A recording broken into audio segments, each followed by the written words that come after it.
आजकल तो धर्म के नाम पर ड्रामे होते हैं, धर्म को लोगों ने व्यवसाय और व्यापार बना दिया। मैं तो अगर बाई चांस लिखवाना भूल भी जाऊं ना, तो एक चीज प्रेमियों याद रखियो, शरीर की भरोसा नहीं है कब चला जाए, लेकिन मैं इस चीज के हक में कभी नहीं रहा। आप सभी को राधा स्वामी। देखिए, जो आज का सत्संग का विषय है उसमें महाराज जी ने बताया कि हम अपने मन को काबू किस तरह करें, हम किस तरह अपने मन को अपने वश में करें जिससे हमारा मन भक्ति में लग सके, प्रभु के चरणों में लग सके। और साथ ही महाराज जी ने बताया कि हम अपने घरों में प्यार प्रेम और सुख शांति किस तरह ला सकते हैं और किस तरह हम अपने जीवन को सार्थक और सफल बना सकते हैं। और ये बातें महाराज ने सत्संग में बहुत ही प्यारी प्यारी बताई है, जो बातें हम सुनकर अगर अपनाते हैं तो हमारा जीवन सफल हो जाएगा। तो चलिए आपका कीमती समय लेते हुए सत्संग को शुरू करते हैं। कृपया सत्संग को पूरा सुनकर पुण्य भागी अवश्य बनिए। राधा स्वामी। कि संतों का चिताया हुआ जीव कभी भी गंदी योनि में नहीं जाता। संत नहीं जाने देते उसको, उस अपने जीव को वो किसी न किसी तरह से हर प्रकार से संभालते हैं। ये हो सकता है कि जन्म उसको कितने भी लग सकते हैं, कितने भी उसको जन्म लेने पड़ सकते हैं, लेकिन हर जन्म में उसको गुरु का मिलने का प्रबंध होगा, नाम भी मिलेगा, और जब तक वो अपने निज देश में नहीं पहुंच जाता तब तक ये सिलसिला चलता रहेगा। वैसे तो स्वामी जी महाराज ने बात जो कही वो दूसरे ढंग से कही है, काफी सत्संगी उनको ठीक से समझ नहीं पाते। उसमें कही है कि आदमी शिष्यों के लिए ये फरमाया कि एक जन्म गुरु भक्ति कर, जन्म दूसरे नाम, तीसरे में मुक्ति पद, चौथे में निज धाम। कहने का मतलब ये होगा, सत्संगी लोग पूछते हैं कि जी स्वामी जी महाराज ने ये फरमाया कि एक जन्म गुरु भक्ति बताई है, दूसरे जन्म में नाम को जपना बताया है कि एक जन्म गुरु भक्ति, जन्म दूसरे नाम, तीसरे में मुक्ति पद, चौथे में निज धाम। और कि वो तो चौथे जन्म में जाके उसको निज धाम मिलेगा, तब जाके रूह को वापिस अपने उस देश में जगह मिलेगी। नहीं, ये गलत बात है। उनका फरमाने का मतलब ये था कि सबसे पहले तुम्हारा जो काम होगा वो गुरु भक्ति का है। गुरु भक्ति है क्या? गुरु भक्ति है गुरु के वचन की आज्ञा का पालन करना, गुरु के बताई बात पर चलना, गुरु ने जो हमें नाम दिया है उस नाम का अभ्यास करना, सुमन करना, ध्यान करना, हर समय उसी का चिंतन और चेत करना, उसी के बारे में सोचना और विचार करना, ये गुरु की भक्ति है, ये गुरु की सेवा है। जो गुरु की सेवा है क्या कि गुरु ने जो बताया है उस कहे अनुसार हम काम करते चले जाएंगे, वो गुरु की भक्ति और गुरु की सेवा है। तो एक जन्म जो गुरु भक्ति बताई कि एक कुछ समय तुम्हें गुरु भक्ति में लगाना पड़ेगा। जब ये तुम्हारी गुरु भक्ति दृढ़ हो जाएगी तो उससे क्या होगा, तुम्हारे विचार पवित्र होंगे, तुम्हें सेवा का, भक्ति का तरीका आ जाएगा और फिर नाम जपने के काबिल बन जाओगे। अब यही बात होती है, हमारी शिकायत क्यों होती है? गुरु भक्ति हम दृढ़ के नहीं करते।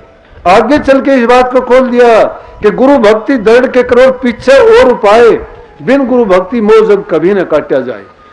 गुरु भक्ति कब होगी? जब मोह के बंधन जो बंधे हुए हैं संसार से, उनसे छुटकारा मिलेगा।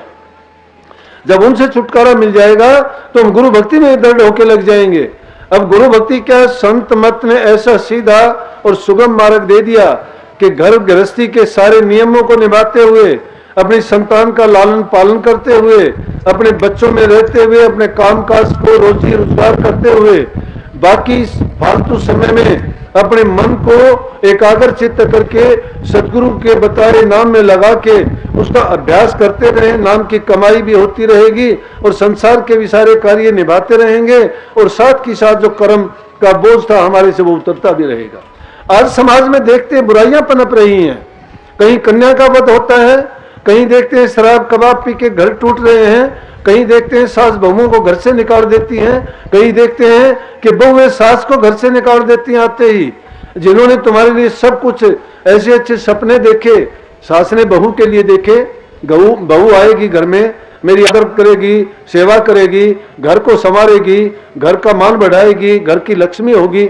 लेकिन हमारे विचार कैसे बदल जाते हैं कि आने के बाद में हम कुछ और ही सोचना शुरू कर देते हैं। हम सोचते ये सास मर क्यों नहीं जाती, लेकिन ये नहीं सोचते कि कल को तेरे को भी सास बनना है।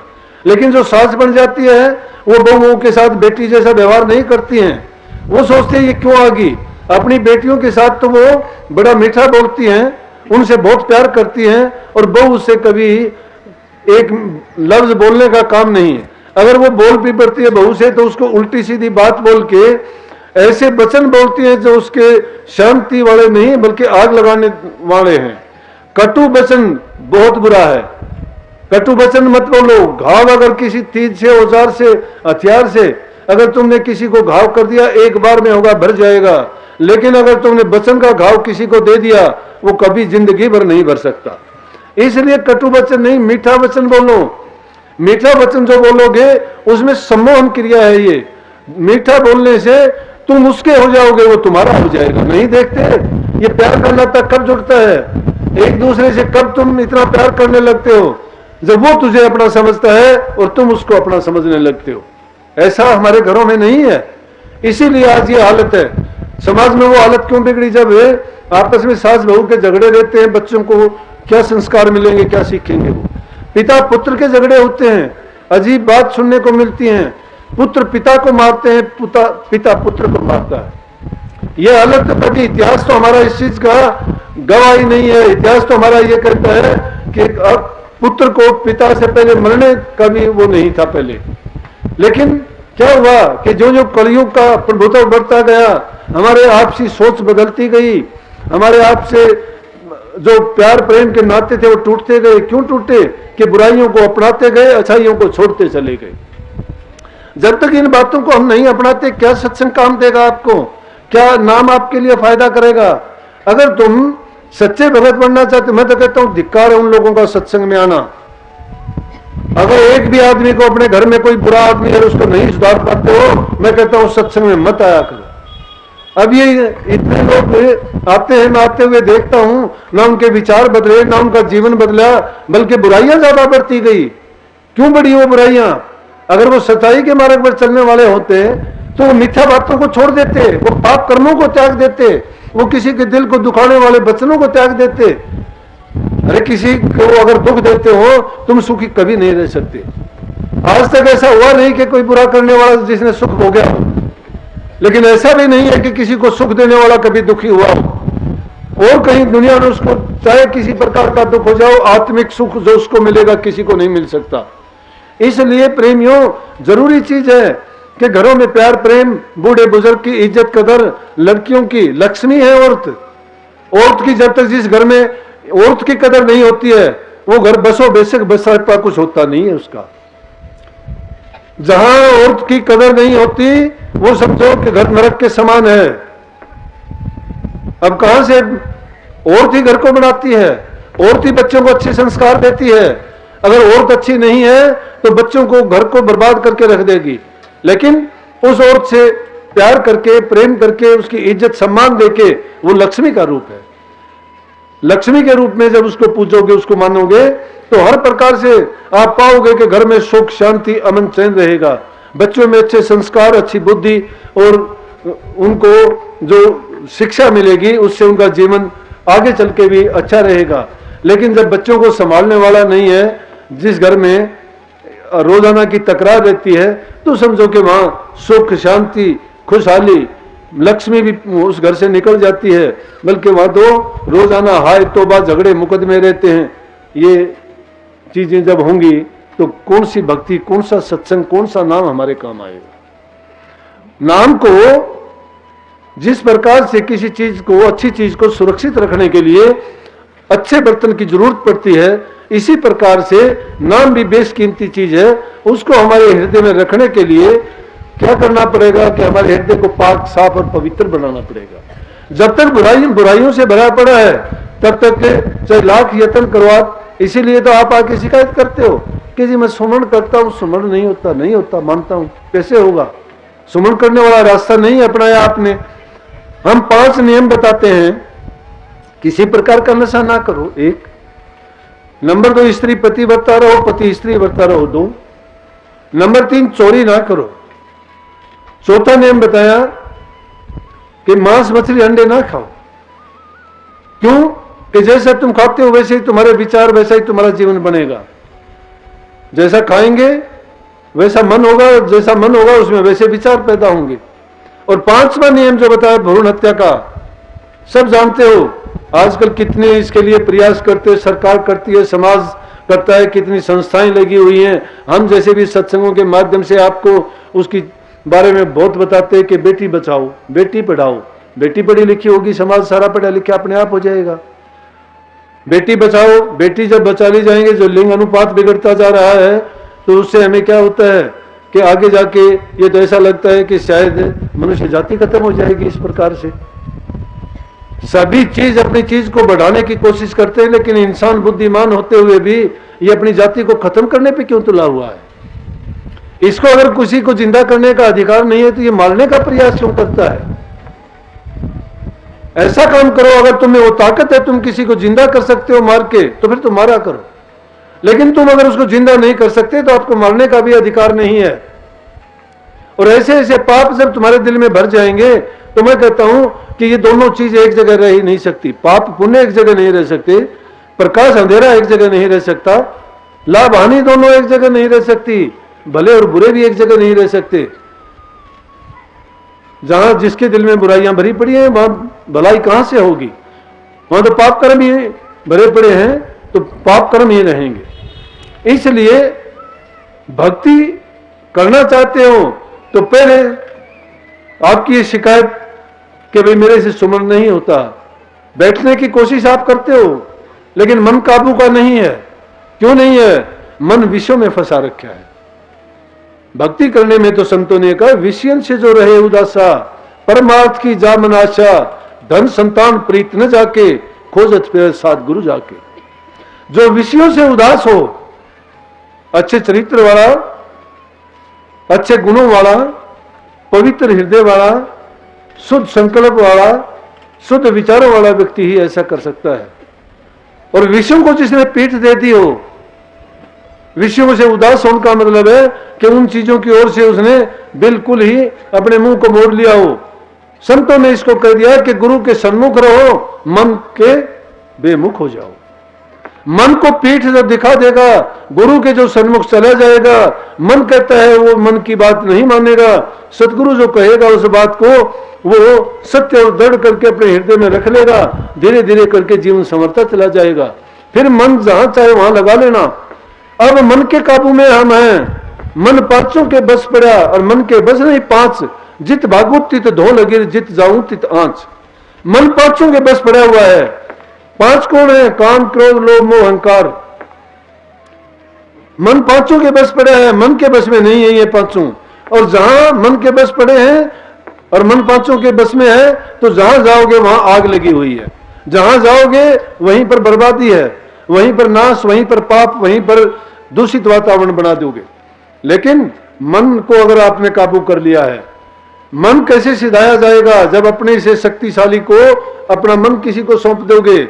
इसलिए तो नाम की दीक्षा देते वक्त नाम मन हम सतगुरु को सौंपते हैं। हमें फिर अपनी सोच, अपने विचार और अपने मन से काम करने का अधिकार नहीं रहना चाहिए।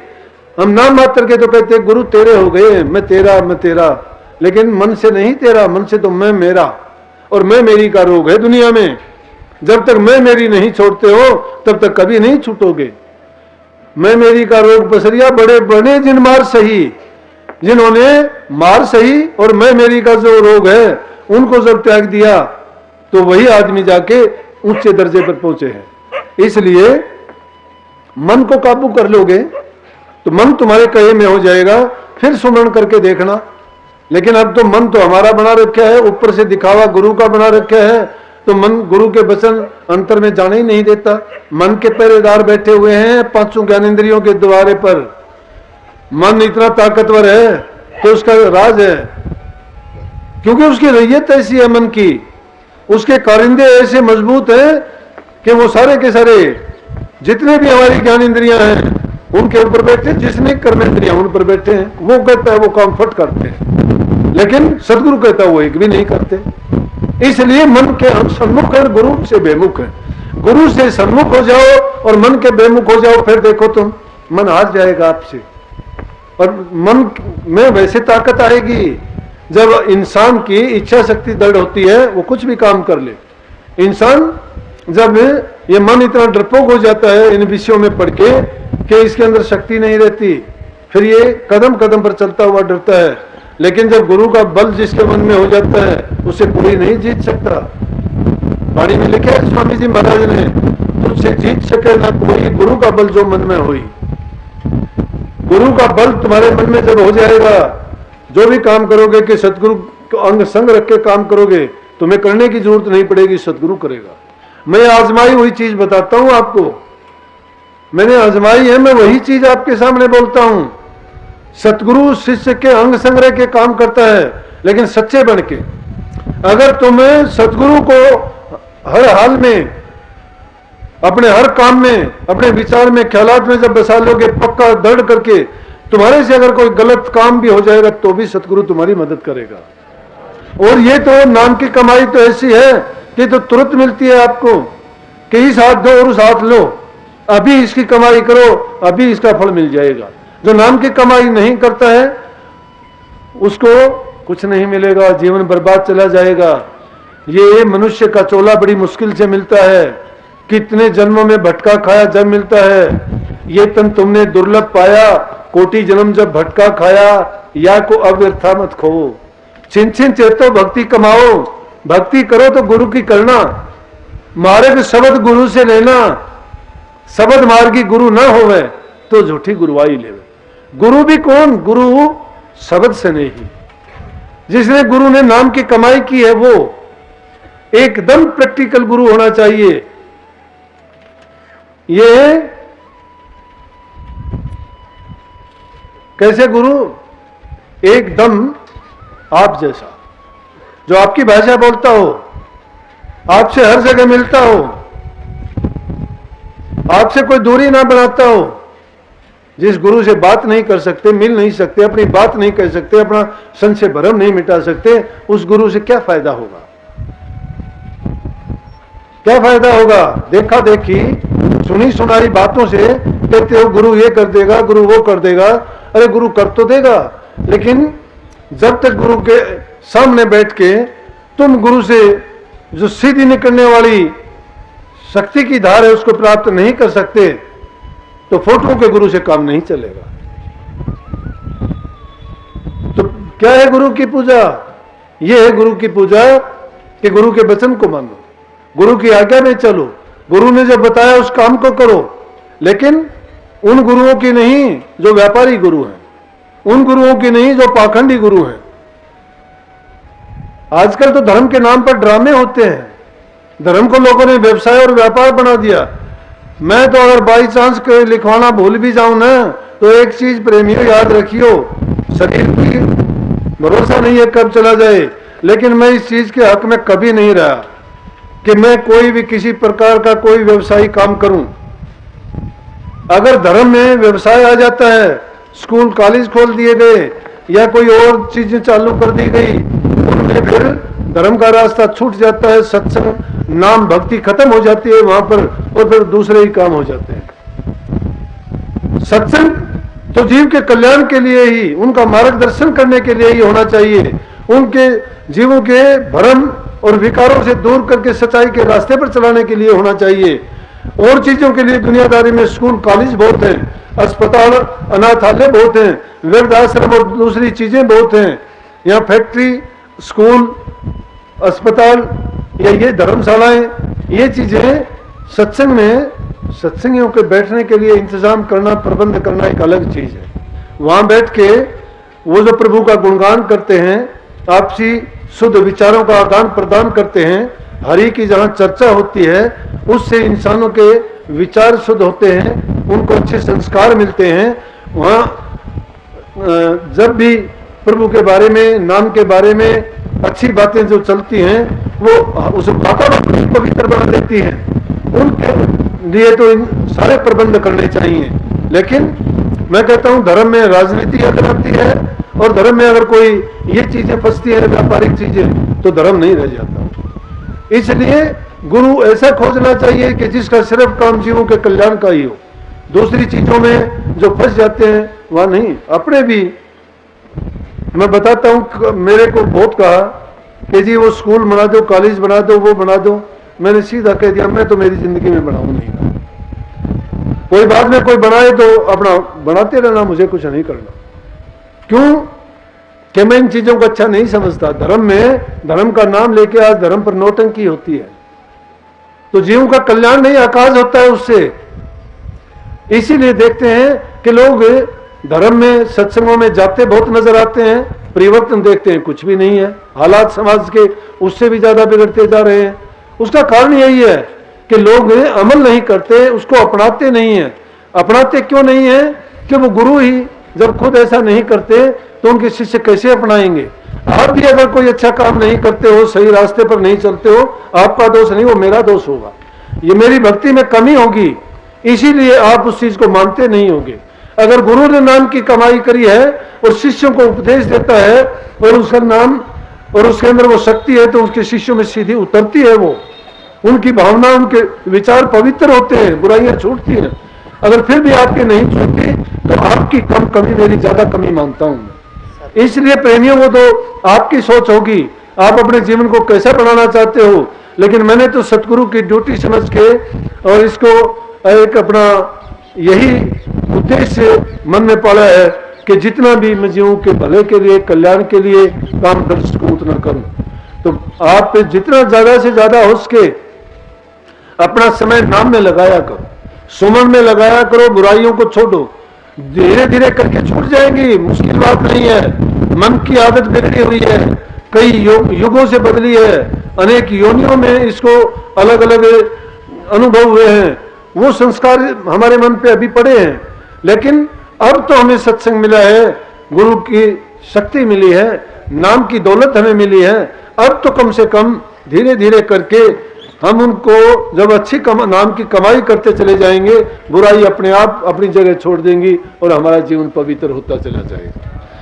तो सद्गुरु ने कृपा करी, अच्छा दिन है, अच्छा मौसम रख दिया। अगर ये काम नहीं होता तो भी मुश्किल हो जाती, गर्मी शुरू हो गई थी। तो देखो, सारे काम जब हम अच्छे के लिए करते हैं तो मालिक हमारे से पहले ही सारा सोच के रखता है। हमारे भक्तों को किसी प्रकार का दुख ना हो, उनको तकलीफ ना हो, नहीं तो इसके नीचे बैठ के आपको बहुत परेशानी होती, धूप में, गर्मी में। बरसात भी कर दी, मौसम भी अच्छा रख दिया, सत्संग भी सही वक्त पर सही करवा दिया। तो अब मानने की बात है, आप इससे कितना लोगे कि सत्संग सुनने में जितना आया है उतना इसे देखने से लाभ उठाना। आप इन बातों को सोचना कि देखो, जब वो मालिक हमारा इतना ख्याल करता है और हर काम में वो किस प्रकार से हमें सुख सुविधा देने का प्रयास करता है, और हम फिर भी भूल जाते हैं। जो सूरदास जी ने अपने ही शब्दों में कैसे कही, वो संतुष्ट नहीं है। वो संतुष्ट क्यों नहीं है? प्रभु की भक्ति करते हैं, कृष्ण जी के भगत थे उनकी भक्ति करते हैं, ओत पोत है उनकी भक्ति में, प्यार में लीन मस्त है, श्रद्धा अटूट है, प्रेम के भंडार भरे हैं, हर रूप में, हर सांस में उन्हीं को जपते हैं, उन्हीं को जानते हैं, उन्हीं के बारे में सोचते हैं। और फिर भी अपने आप को कितने कहते हैं, अपने आप को अधम कहते हैं, नीच कहते हैं। क्यों कहते हैं? कि हमें देखो प्रभु ने इतना अच्छा सुंदर चोला दिया, इतना अच्छा समय दिया, सारी चीजों से हमें कैसे सुसज्जित किया, सुंदर आंख दी, सोचने के लिए दिमाग दिया, आंख कान नाक मुंह दिए, सुंदर शरीर दिया, सब कुछ कर सकते हैं, और फिर भी हम इस शरीर की कीमत कदर नहीं जानते। सूरदास जी कहते हैं मौसम कौन कुटिल खल कामी, कि मेरे से नीच निकम्मा और कौन हो सकता है। जाही तन दियो ताही बिसरायो, मैं ऐसो नमक हरामी, कि जिसने मुझे शरीर दिया, कितना सुंदर शरीर दिया, और मैंने उसी को भूल के और मैं क्या कर रहा हूं। ये चीज जब हमारे दिमाग में आ जाएगी, फिर हमें प्रभु याद आएगा, फिर उस मालिक की याद आएगी कि जिसने इतना सुंदर शरीर देके दुनिया में भेजा, और उसके बावजूद हम खोटे कर्म कमाते हैं, नित्य दूसरे जीवों को सताते हैं, नित्य दूसरे इंसानों को बुरा भला बोल के, गंदे मंदे शब्द बोल के, खोटे मंदे कर्म करके जिसको पीड़ा देते हैं, वो पीड़ा तुम्हारे लिए ऐसा जहर बनेगा कि तुम्हें बर्बाद करके रख देगा। किसी की आत्मा को दुख मत पहुंचाओ, किसी इंसान को दुख ना दो। मन वचन और कर्म, हमारे शास्त्रों में कही कि मनसा वाचा कर्म न दुख का हो मत दे, ऐती रेणी जो रहे वो शब्द न सुने। शब्द का रस अगर लेना चाहते हो तो मन से, वचन से, तीनों प्रकार से पाक साफ पवित्र होके अच्छे काम करो, तुम हर प्रकार से सुखी ये जीवन भी जियोगे और इसके बाद जब जाओगे तो सतगुरु के चरणों में सदा के लिए समा जाओगे। सबको आशीर्वाद। राधा स्वामी। सत्संग को पूरा सुनने के लिए बहुत बहुत धन्यवाद। हम आशा करते हैं आपने सत्संग को बड़ा ही ध्यान से सुना होगा।